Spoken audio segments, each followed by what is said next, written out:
ஜுரம் வளர்றதான்னு பார்க்கறதுக்கு ஒரு குச்சி வச்சிருக்காள். அதை போல் நம்ம எதாவது வச்சது 98.4 99.4 பக்தி அப்படியே ஒன்னொன்னா கூட்டிகிட்டே கொடுப்பார். இப்படின்னு சொல்றதுக்கெல்லாம் வழி இல்லை. அதனாலதான் அன்னைக்கே கேட்டார் ஆஞ்சநேயர், பக்தி வரும்னு சொல்றீரே, பிரம்மஜானம் வருங்கிறீரே, நான் எப்படி கண்டுகொண்ட, அது எனக்கு எப்படி அடையாளம் தெரியும்னு கேட்டார்.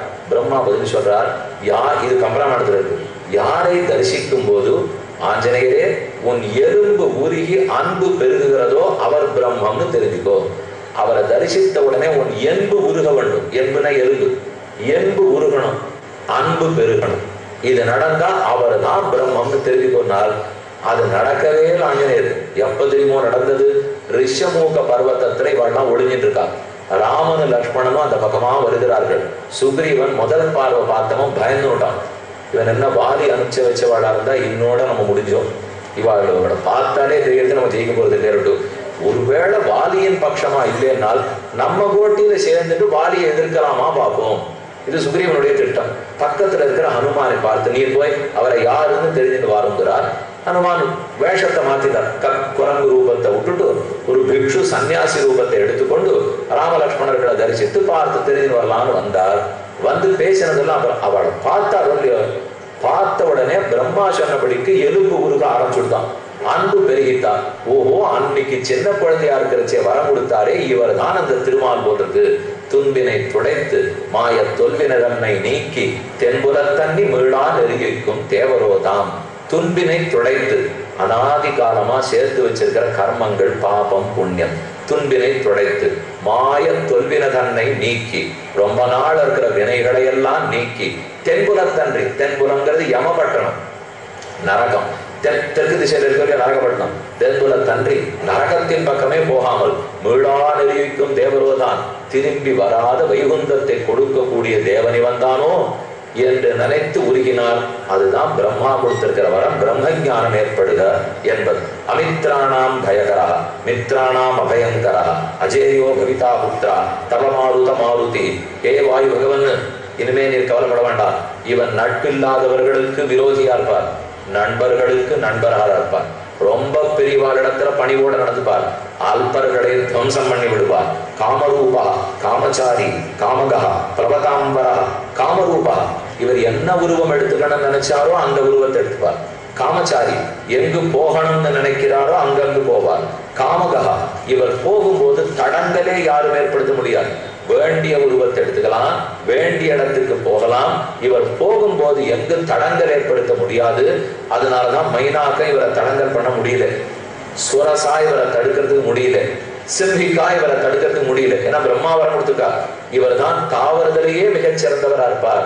இவர் தாவி இக்கரையிலிருந்து அக்கறை பலவதான் வரா, அப்படின்னா தாண்டுவதில் மிகச் சிறந்தவரா இருப்பார். சோபி கந்தவக புத்திரம் பிரகிருஹ்ய கிருகமானயது அஞ்சனாயாஸ்தமாக்கியாய வரதத்தம் வினிர்கதா. இத்தனை வரங்களையும் பெற்றுக்கொண்டவர் அஞ்சனையும் சரி, வாயு பகவானுக்கு சரி மிகுந்த ஆவல், ரொம்ப சந்தோஷம். குழந்தை எடுத்து தோல்ல போட்டுட்டா தங்கள் இல்லத்துக்கு வந்து சேர்ந்தார்கள். தரசா பூர்யமானோபி ததா வானர பொங்கவா ஆசிரமேஷு மகர்ஷீணாம் அபராத்தியதி நிர்பயா.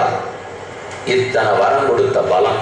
அதனால் எங்கெங்க ரிஷிகளுடைய ஆசிரமங்கள் இருக்கோ அங்கெல்லாம் போறார், சேஷ்டை பண்றதுக்கு ஆரம்பிச்சுட்டார். ரிஷிகள் கூட்டமா ஒரு இடத்துல தபஸ் பண்ணிட்டு இருக்கா, அதை கூறுகிறார். பிரதிஷித்தோபி மரியாதாம் லங்கயத்தேவ மானரா ததோ மகர்ஷய குருத்தா பிருகு அங்கிரச வம்சஜா. பிருகு அங்கிரஸ் எவ்வளவு பெரிய ரிஷிகளும், பிருகுவனுடைய வம்சம் அங்கிரசனுடைய வம்சத்தில் பிறந்த ரிஷிகள். அவர்கள் ஒரு இடத்துல உட்காந்து தபஸ் பண்ணிட்டு இருந்திருக்கார். சேபுரேனம் ரகுஸ்ரேஷ்ட நாதி குருத்தானி மன்யவா வாதசே வாதசே யத் சமாஸ்ரித்ய பலஸ்மான் பலமஸ்மான் பிளவங்கமம். இந்த மாதிரி நீ ரொம்ப சேட்டை பண்ணி ஆராதனைச்சு வச்சிருக்கிற புஷ்பத்தெல்லாம் தூக்கிட்டு போயிடுற, நாங்க சேர்த்து அபிஷேகத்துக்கு வச்சிருக்கிற தண்ணீர் குடத்தெல்லாம் உருட்டிட்டு போயிடுற, எங்க ஜபமாலையெல்லாம் காணோம், எங்க வச்சாலும் காணாதவனா போடுறது, எங்களுக்கு பிடிக்கல. உன் பேர்ல எங்களுக்கு கோபம் இல்லை, ஏன்னா நீ ரொம்ப நல்லவன்னு எனக்கு தெரியும். ஆனா இந்த சேட்டை எங்களால தாங்க முடியல. அதனால இந்த பிடி சாபம், உன்னுடைய பிரபாவம் உன் சக்தி உனக்கு மறந்து போக கடவுது. அது எப்ப தேவையோ அந்த சமயத்துல பெரியவர்கள் எடுத்து சொன்னால் உனக்கு ஞாபகத்துக்கு வரும். ததஸ்து கிருததேஜேசா தீர்க்க காலம் வேத்தாசி நாஸ்மாகம் சாபமோகிதா யதாதே ஸ்மார்கதே கீர்த்தி ததாதே வர்த்ததே பலம். எப்ப ஒருத்தர் உனக்கு ஞாபகப்படுத்துறாரோ அப்பதான் உன் பலம் உனக்கு தெரியும். ஜாம்பவான் மகேந்திரகிரி மலைக்கு பக்கத்தில் இருக்கிறச்சே சமுத்திரக்கரை. இனிமே கடலை தாண்டணுமே, லங்கைக்கு போய் தேடணுமேன்றச்சேதான் தவிச்சா. யார் எத்தனை தூரம் தாண்டது தெரியல. ஒருத்தர் சொன்னார் நான் 10 யோஜனை தாண்டுவேன், இன்னொருத்தர் நான் 50 தாண்டுவேன்னா. அங்கதான் நான் 100 தாண்டி அக்கறைக்கு போயிடுவேன், ஆனா திரும்பி வர்ற சக்தி என்கிட்ட இருக்காதுன்னா. ஜாம்பவான் உடனே ஆரம்பித்தார், நான் 32 தவிர திரிவிக்ரம அவதாரத்தும் போது உலகத்தையே சுத்தி வந்திருக்கேன். அங்கதான் கேட்டார், இப்ப ஏதாவது பண்ணுவீர்னா சொல்லும். நம்ம வயசான வாழ்க்கை பேசுவோம், இந்த மாதிரி விழா நடத்துறதா இருக்கோன்னு ஒண்ணு. நான் 1947 என்ன பண்ணிருக்கேன் தெரியுமாங்குவா. சாமி 2014 ஏதாவது பண்ணுவீர்னா சொல்லும். நீ 47 கதை இப்ப ஆரம்பிச்சா என்ன பண்ண. அப்ப ஜாம்பவான் என்னைக்கோ சுத்தி இருந்த இப்ப என்ன பண்ணுவீர்னால் நீங்க தூக்கிட்டு போனா வரேன்ட்டான். அவ்வளவுதான் என்னால் இப்ப முடியும். நமக்கெல்லாம் சக்தி இல்லை. அது அந்த மூலையில உட்காந்துருக்கார், அவர் தான் அதற்கு ஏற்ற தகுதி உடையவர். ஆனா ஏனோ தன்னுடைய சக்தியை மறந்து அமர்ந்திருக்கிறார். கூப்பிடுகிறேன் வா என்று ஜாம்பவான் அவர் சக்தியை உணர்த்த பெரிய வடிவத்தை எடுத்துட்டார். கடலையே தாண்டினார், சீதையை கண்டு கொண்டு வந்தார்னு சரித்தம். ததஸ்து கிருத தேஜௌசா மகர்ஷி வச்சனோஜசா ஏஷோ ஸ்ரமாணி தான்யேவ மிருதுபாவம் கதோச்சரது. அதனால தனக்கு இருக்கிற அந்த சக்தி பாவம் அதை அப்படியே மறந்து மென்மையான தன்மை அணுகிவிட்டாருங்கிறார். அதனாலதான் மிருது பாவம் ஆஞ்சநேயருக்கு வந்தது. அதரட்ச ரஜசோ நாம வாலி சுக்ரீவையோ பிதா பித்ரியே பதே கிருதோ வாலி சுக்ரீவோ வாலின பதே. அதுக்கப்புறம் சரித்திரத்தில் ரிக்ஷரஜஸ்னு ஒரு அரசன் இருந்தான். அவனுக்கு தான் வாலியும் சுக்ரீவனும் மகன்கள். அவர்கள் ஒத்தருக்கொத்தரை சண்டையிட்டுக் கொண்டு வாலி சுக்ரீவனை துரத்த சுக்ரீவன் ரிஷமோக பர்வதத்தில் ஒளிந்து கொண்டிருந்தார். அவர்களோட சேர்ந்துதான் ஆஞ்சநேயர் இருந்தார். ராமா நீ கிஷ்கிந்தா ராஜ்யத்துக்கு போறச்சு அங்குதான் அவர்களை கண்டு கொண்டாய் என்று அகஸ்தியர் இந்த பழங்கதை எல்லாம் சொல்லி முடிச்சார்கள். ஏன்னா ராமனுக்கு தெரிஞ்சது தாம் பார்த்த நாள்ல இருந்து, ஆனா இவன் பார்த்த நாள் வரைக்கும் ஆஞ்சநேயருக்கு கதை இருக்கலையோ. அந்த கதையத்தனையும் அவருக்கு எடுத்துரைத்து ஏஷ சாபவசனாதேவ நவேக பலமாத்மனா வாலி சுக்ரீவையோர் வைரம் யதாராம சமுத்திதம். அதனாலதான் வாலிக்கும் சுக்ரீவனுக்கு சண்டை வரைச்சு. சுக்ரீவன் பக்கத்துல இருந்து சண்டை போட்டு காப்பாத்துற தைரியம் அவருக்கு வரல. ஏன்னா தனக்கு அந்த சக்தி இருக்குங்கிறத அவர் மறந்திருந்தார். அதனாலதான் அவர் செய்ய முடியாத பொழுது ரிஷி சாபாகிருத வலஸ்ததைவ கபிசத்தமா சிம்ம குஞ்சரருத்தா குஞ்சரருத்தோவா ஆஸ்தித சகதேரணே சகிதோரணே. அதுக்கப்புறம் இப்ப முடிவுல வேற 9 இருக்குன்னு சொன்ன. தொடக்கத்துல 9 ரசங்கள் பார்த்துட்டோம். இப்ப கடைசியா 2 பேருக்கு பேச்சுவார்த்தை முடியாது. இத்தனை குணங்களும் ஆஞ்சநேயரிடத்தில் இருக்கு நான் பார்க்கிறேன்னு ஒரு ஸ்லோகம் போ. பராக்கிரமஹா உத்சாகம் அதிப்பிரதாப சௌசீல்ய மாதுரிய நயானயேச்ச காம்பீர்ய சாதுர்ய சுவீர்ய தைரிய ஹனுமத 10 9 1 10 பார்த்துக்க. அந்த ரசங்கள் எல்லாம் இப்ப சேர்த்து அர்த்தம் என்னன்னு மட்டும் சொல்றேன். பராக்கிரமம் கிழிய பார்த்ததுதான். எதிரிகள் ஆக்கிரமிக்கும் போது கலங்காமல் துவம்சம் பண்ணுவது அது பராக்கிரமம். உற்சாகம் எத்தனை சோர்வு வந்தாலும் சோர்வை துடைத்தெறிந்து விட்டு உற்சாகத்தோட திரும்ப எழும்பது. அதேதான் நடந்தவர். சீதையை தேடுறார், சீதை கிடைக்கவே இல்லை. உற்சாகம் இழந்து ஒரு மரக்கடையில உட்கார்ந்து விட்டார். ரொம்ப வெறுப்பு. ஆனா அவரையே சொல்லி தேர்த்திருக்கார். அனிர்வேத ஸ்ரீயோ மூலம். வெறுப்பின்மை தான் ஸ்ரீக்கே மூலம். வெறுப்பின்மை தான் உற்சாகம். வெறுப்பின்மை தான் உலகத்துக்கே வாழ்ச்சி. வெறுப்பில்லாம இருந்தா தான் காரியத்தை முடிக்க முடியும். உற்சாகம் குறைஞ்சு படுத்துனா எல்லாமே போச்சு. அர்ஜுனன் உற்சாகம் குறைந்து தேர்லேருந்து கீழே அமர்ந்துன்னு நான் சண்டை போட மாட்டேன்னு ஆரம்பிச்சான். தொடக்கமே தான். முதல் அத்தியாயம் முழுக்க அர்ஜுன விஷாத யோகம். ஒரே கவலை. எதிராளிகளா இல்லை, என் உறவுக்காரர்கள்லாம் அந்த கட்சியில் நிற்கிறா, இவர்களோட நான் சண்டை போட மாட்டேன். நயோத்ச இது கோவிந்த முக்துவா தூஷ்ணீம் பகூவ. நான் சண்டையிட மாட்டேன்னு காண்டீபம் சம்ஸ்ரதே ஹஸ்தாது. காண்டீபம் கையிலேருந்து நழுவெடுத்து எனக்கு மனசு ரொம்ப பதவதைக்கிறது. நான் சண்டை போடல கண்ணா அப்படின்னு சொல்லிட்டு கையை கூப்பிட்டு தேர்ல கீழே உட்கார்ந்து விட்டான். கண்ணன் அவனை திருத்தறதுக்கு தான் 700 ஸ்லோகம் உபதேசித்தார். அவன் முதுகலை தட்டி சொல்றார், குதஸ்துவா கஷ்மலவிதம் விபடமே சமுபஸ்திதம் அனார்கயுட்டம் அஸ்வர்க்கம் அகீர்த்திகரம் அர்ஜுனா. அது எப்படி அர்ஜுனா உன் உள்ளத்துல இந்த தாழ்ந்த புத்தி வந்தது? என்ன கோழத்தனம் இது? என்ன பெரியோர்கள் கொண்டாட போறான்னு நினைக்கிறியா? சொர்க்கம் பெற்று கொடுக்கும் நினைக்கிறியா? புகழை ஈட்டி கொடுக்கும் நினைக்கிறாயா? ஏதுமில்லை. திட்ட பரந்தவ. இது உனக்கு பொருந்தவே பொருந்த. நீ அரசன், பெரிய போராடி. இந்த கோழைத்தனம் உனக்கு பொருந்தாது. மனத்தளர்ச்சி அடையாதே. மனசுங்கிறது துர்பலமா படுத்தினால் எல்லா வியாதியும் உட்காந்துடும். மனசு தெம்பா இருந்ததுன்னா எத்தனை ஆபத்து வந்தாலும் ஜெயிக்கலாம். மனையேவகி மனுஷானாம் காரணம் பந்த மோட்ச யோகம். நம்ம பந்தப்படுறது தடைப்படுறதுக்கு மனசுதான் காரணம், மோட்சம் அடைகிறதுக்கும் அதே மனசுதான் காரணம். அதனால மனசை தளர விடாதே. திட்ட வரந்தவ யுத்தஸ்வ, இதை விடு, எழுந்துட்டு நடுவில்லையோ. அதேதான் ஆஞ்சநேயர் தனக்கே சொல்லிக்கிறார். அங்க அர்ஜுனனுக்கு சொல்றதுக்கு கண்ணன் இருந்தார், இங்க அசோகவனத்துல சொல்றதுக்கு இவருக்கு யாரு இருக்கா? அப்ப தனக்குத்தானே உற்சாகம் பண்ணி கொடுக்குறார். நம்ம உற்சாகம் குறையக்கூடாது, கௌதூகலத்தோட இருக்கணும். சீதையை நம்ம தேடாத விட்டுட்டோம்னா ராமன் என்னாவார்? திரும்பி போகாட்டாலும் ஆபத்து, போய் சீதை இல்லைன்னு சொன்னாலும் ஆபத்து, விடக்கூடாதுன்னு தேடி கண்டுபிடிச்சாரு இல்லையோ. அந்த உற்சாகம் தான் ஹனுமான் இடத்துல நம்ம எல்லாரும் எதிர்பார்க்கிறோம்.